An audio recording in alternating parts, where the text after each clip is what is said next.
আমি 10:30 থেকে স্টেশনে ছিলাম, এখন 12:10 বাজে।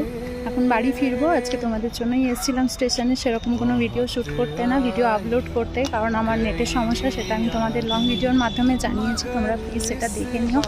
আর এই হচ্ছে আমাদের মেদিনীপুর স্টেশন, যত ব্যাগটা আমি দেখাচ্ছি, ওয়েট দেখো, এটা মেদিনীপুর স্টেশন, এটা পেছন দিকটা তো তাই এরকম লাগছে দেখতে। আমি এসেছিলাম ওই সামনেটাতে বসেছিলাম, ফ্যানের নিচে বসে থেকে 1.5 ঘন্টা ধরে ভিডিও আপলোড করে এখন বাড়ি যাব।